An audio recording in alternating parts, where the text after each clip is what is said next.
Hello दोस्तों, आज हम महिलाओं से संबंधित मुद्दे में सेरोगेसी विधेयक के बारे में बात कर रहे हैं। तो सेरोगेसी बिल आखिर है क्या, ये सुर्खियों में क्यों है, तो ये नोट्स में बनता है कि है क्या। हाल ही में केंद्रीय मंत्रिमंडल ने राज्यसभा की चयन समिति की अनुशंसाओं को शामिल करने के पश्चात सेरोगेसी विधेयक को स्वीकृति प्रदान की है। ये आप मतलब कि ये सारा नहीं, सेरोगेसी बिल याद रखिएगा और इंट्रोडक्शन में भी नहीं लिखना है। सेरोगेसी के बारे में बात करें तो सेरोगेसी सभी को पता नहीं है, लेकिन हम बताते हैं। सेरोगेसी ऐसी प्रथा है जिसके अंतर्गत एक महिला बच्चे की इच्छा रखने वाले किसी महिला के लिए इस आशा से गर्भ धारण करती है कि जन्म के पश्चात बच्चे को उस महिला को सुपुर्द कर दिया जाएगा, मतलब दे दिया जाएगा। इस प्रकार की सेरोगेसी व्यवस्था की प्रकृति परोपकारी या व्यावसायिक हो सकती है।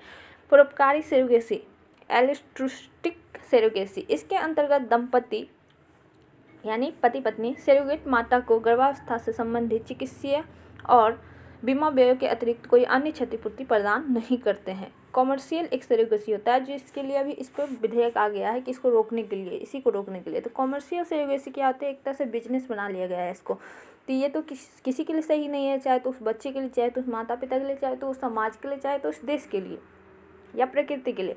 इसमें क्या होता है, इसमें सेरोगेट माता को क्षतिपूर्ति नगद या वस्तु में प्रदान की जाती है, जो गर्भावस्था से संबंध उचित चिकित्सा व्यय से काफ़ी मतलब अधिक होता है।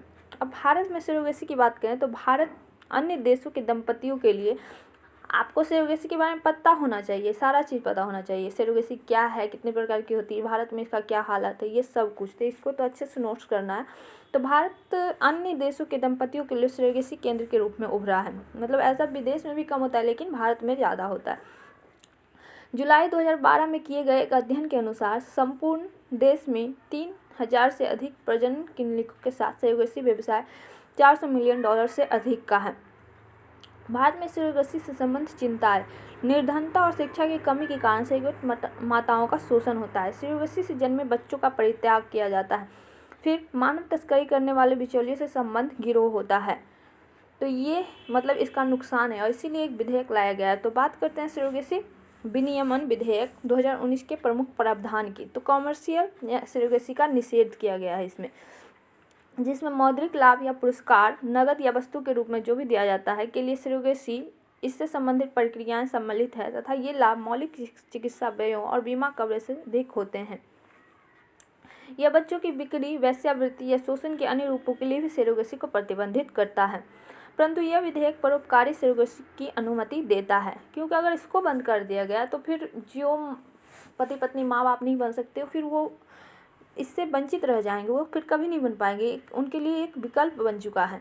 तो परोपकारी सेरोगेसी की अनुमति देता है, जहाँ सेरोगेट माता को इस प्रकार की कोई अन्य मौद्रिक क्षतिपूर्ति प्रदान नहीं की जाती। लेकिन ये भी अगर एक नज़रिए से देखें तो ये भी गलत है, क्योंकि उसको करना चाहिए। हाँ, परोपकारी में कुछ गलत नहीं है कि क्योंकि जो भी ये कर रहा है अपने फैमिली के लिए कर रहा है तो उसको उसका पूरा ख्याल रखना चाहिए। लेकिन एक ही बार, ऐसा नहीं कि वो फिर बार बार वैसा करेगी।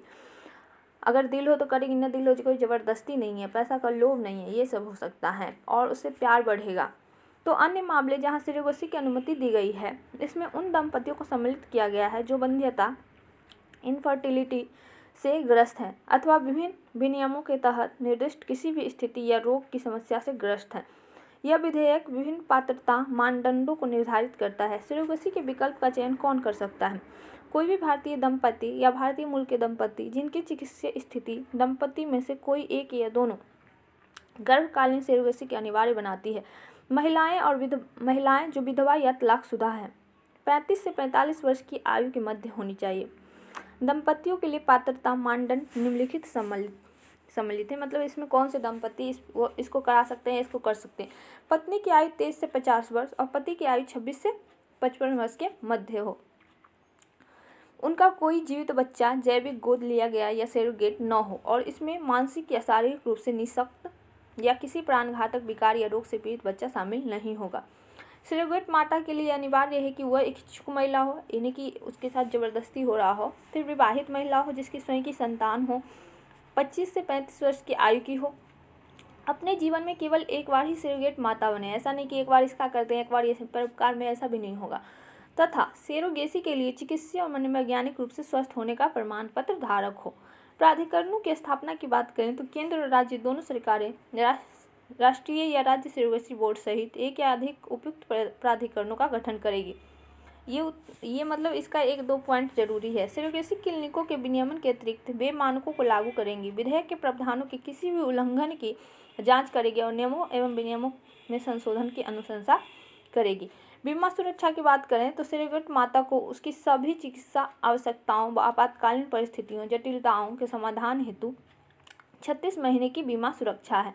अपील की बात करें तो दंपति कौन अपील कर सकता है? दंपति या सेरोगेट माता सेरोगेसी आवेदन की अस्वीकृति से 30 दिनों के भीतर राज्य सरकार के समक्ष अपील दायर कर सकते हैं। सेरोगेट बच्चे की जनकता की बात करें यानी पेरेंटेज की बात और गर्भपात की बात करें तो सेरोगेसी प्रक्रिया से जन्मे बच्चे को इच्छुक दंपति का जैविक बच्चा माना जाएगा, जैसे कि जो असली बच्चा होता है वैसा। सेरोगेट बच्चे के गर्भपात के लिए सेरोगेट माता की लिखित सहमति और उचित प्राधिकारी की अनुमति की आवश्यकता होती है। यह अनुमति गर्भ का चिकित्सीय समापन अधिनियम 1971 यानी medical termination of pregnancy act के अनुरूप होनी चाहिए। इसके अतिरिक्त सेरोगेट माता के पास अपने गर्भ में भ्रूण को प्रत्यारोपित करने से पूर्व सेरोगेसी को त्याग करने का विकल्प भी होगा।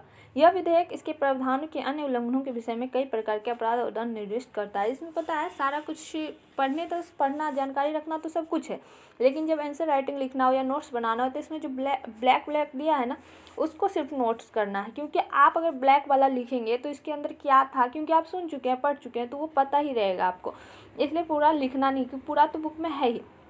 अब इसमें बात करते हैं मुद्दे जिनका समाधान किया जाना अभी बाकी है। अभी भी कई धारकों को छोड़ दिया गया है, जिसमें लिव इन पार्टनर इनको भी तो चाहिए, ये अगर माँ बाप नहीं बन सकते। फिर समलैंगिक युगल को भी छोड़ दिया गया। अगर कोई ये बोले कि सेरोगेसी विधेयक जो है उसका आलोचना कीजिए या समालोचनात्मक आंसर लिखिए तो इसमें ये आप डाल सकते हैं कि लिव इन पार्टनर को नहीं लिया गया, समलैंगिक युगल है उसको नहीं लिया गया, एकल पुरुष और महिलाएं नहीं है।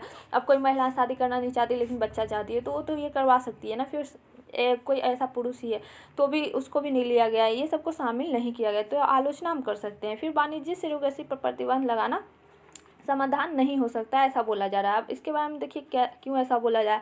वाणिज्यिक सेरोगेसी यानी कमर्शियल सेरोगेसी पर पूर्ण प्रतिबंध इस उद्योग को गुप्त संगठन में परिवर्तित कर सकता है। बताइए, अब जो सामने होता था उसको बंद कर दिया गया है, तो जैसे शराब बिकना बंद हो जाता है तो क्या लोग शराब नहीं पीते, वो अंदर से अंदर और ज़्यादा पीते हैं और एक तरह के अपराध को पैदा करते हैं। तो इस पर प्रतिबंध लगाने से, लेकिन क्या वो सब डर से तो हम कोई प्रतिबंध लगाना बंद तो नहीं करेंगे, ऐसा भी है।